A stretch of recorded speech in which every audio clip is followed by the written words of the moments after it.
अपनी जनता पार्टी के राष्ट्रीय अध्यक्ष और उत्तर प्रदेश सरकार में कई बार कैबिनेट मंत्री रहे स्वामी प्रसाद मौर्य जी आज हमारे साथ बात करने के लिए मौजूद हैं। कुछ सवाल हैं जो उत्तर प्रदेश की सियासत में इस समय बहुत चर्चा में है, इसलिए स्वामी प्रसाद मौर्य जी से उस पर बात करना ज़रूरी था। मौर्य जी, कुछ चर्चाएं चल रही हैं आजम खान की रिहाई के बाद। ये कहा जा रहा है कि कोई एक मोर्चा, एक थ्योरी चल रही थी कि एक मोर्चा कोई बनने जा रहा है जिसमें स्वामी प्रसाद मौर्य जी होंगे, आजम खान भी हो सकते हैं, उसमें चंद्रशेखर भी हो सकते हैं और उसके बाद बहन जी के साथ कोई गठबंधन हो सकता है। क्या हमारा इन चर्चाओं में कोई दम है? ये निहायत मीडिया की कयासबाजी है, इसलिए किसी कयासबाजी पर उत्तर देना उचित नहीं समझता। अच्छा, एक सवाल ये था कि जो चर्चा हो रही है अभी, हालांकि आजम खान ने इसका खंडन भी किया, कहा कि वो इतने बेवकूफ़ नहीं। उनसे पूछा गया था कि क्या आप बहन जी के साथ जा सकते हैं, तो उन्होंने कहा कि वो इतने भी बेवकूफ़ नहीं है। और समाजवादी पार्टी के उन्होंने कहा कि वो अखिलेश यादव को चाहते कि उनकी सरकार आए। इस पर क्या कहना चाहिए? आजम खान जी क्या सोचते हैं, क्या कहते हैं, इस पर बेहतर आजम खान ही बता सकते हैं। इसलिए हम समझते हैं इस पर आजम खान से संपर्क किया जाए। कि आप अभी पीडीए की बात कर रहे हैं, पिछड़े दलित अल्पसंख्यक की बात आप कर रहे हैं, अपनी तमाम प्रेस कॉन्फ्रेंस में, अपनी सभाओं में आप इस मुद्दे को उठाते हैं, लेकिन अखिलेश यादव लगातार कह रहे हैं कि उनका पीडीए का दायरा बढ़ता जा रहा है। तो क्या समझा जाए कि पीडीए को लेकर के एक नई तरीके का संघर्ष उत्तर प्रदेश की सियासत में देखा जाए? आज मैं पीडीए पर चर्चा करने के लिए नहीं बैठा हूँ। मैं अभी उत्तर प्रदेश सरकार ने एक शासनादेश जारी किया है जिसमें पिछड़ी जातियों की जातिवार सभाओं पर रोक लगी है और सोशल मीडिया के माध्यम से कहीं न कहीं सोशल मीडिया को, शासनादेश के माध्यम से सोशल मीडिया को प्रबंधित करने की साजिश है। क्योंकि ग्लोरिफिकेशन अर्थ स्पष्ट नहीं किया गया है, तो ग्लोरिफिकेशन के नाम पर किसी भी सोशल मीडिया को प्रतिबंधित कर सकते हैं और जातीय सभाएं, जातीय सम्मेलन के माध्यम से जो कमजोर जातियां हैं, सामाजिक शैक्षणिक पिछड़ेपन की शिकार हैं, वो अपने समाज में जातीय सम्मेलनों के माध्यम से शिक्षा के प्रति प्रेरित करना, जागरूक करना और सजग बना करके विकास पथ पर अग्रसर होने की अपील करती है। जिनकी सरकार किसी प्रकार से कोई मदद नहीं कर पाती है, सामाजिक संस्थाएं उनको आगे बढ़ने के लिए प्रेरित करती हैं। तो जातीय रैलियों पर रोक लगा करके सरकार कहीं न कहीं लोकतंत्र की हत्या पर आमादा है। और साथ ही साथ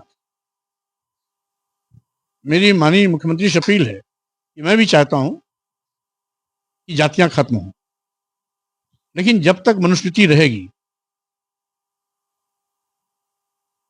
और जब तक जातियों को महिमा मंडित करने वाले कुछ ग्रंथ और साहित्य रहेंगे, तब तक जातियां रहेंगी।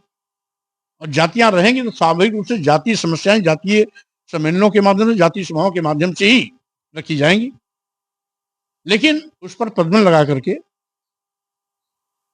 योगी सरकार भारतीय संविधान की हत्या कर रही है, लोकतंत्र की हत्या कर रही है। मैं इसकी घोर निंदा करता हूं। और वाकई में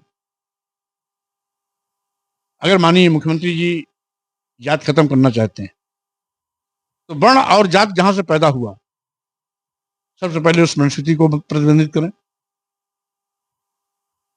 धर्म की आड़ में जात सूचक शब्दों का प्रयोग करके जब जिसे पिछड़ी जातियों को, आदिवासियों को, दलितों को नीच कहा गया, अधम कहा गया, जे बड़ाधम, तेली, कुम्हारा, सुपच, किरात, कोल, कलवारा, जात सूचक शब्दों का प्रयोग करके अधम जाति का प्रमाण पत्र दिया गया, उस पुस्तक को बंद करें।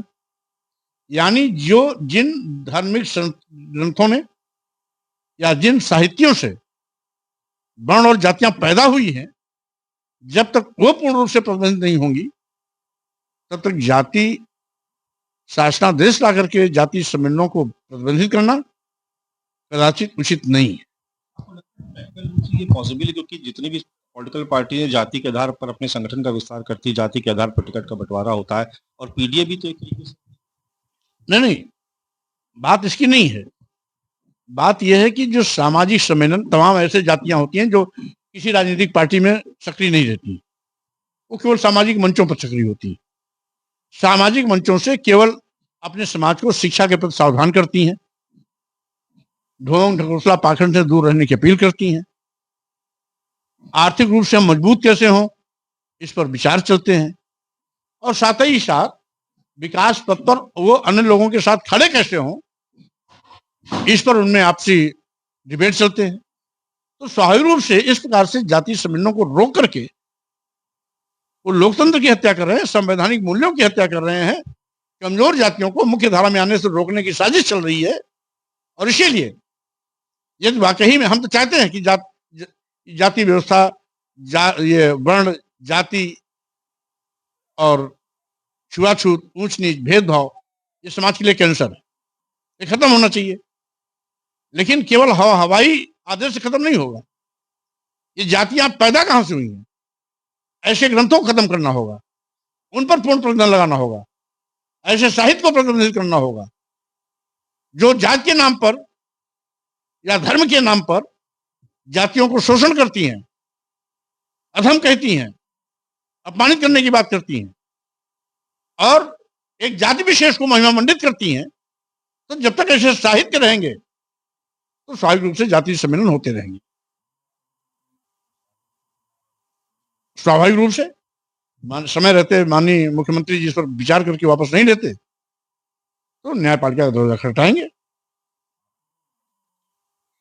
हम जाएंगे, या पार्टी जाएगी, या कोई जाएगा, या तमाम सामाजिक संस्थाएं जाएंगी, कोई न कोई जाएगा ही, क्योंकि सीधे सीधे लोकतंत्र की हत्या हो रही है। केवल हम ही नहीं जाएंगे, वो तेरे जाएंगे, हम भी जा सकते हैं।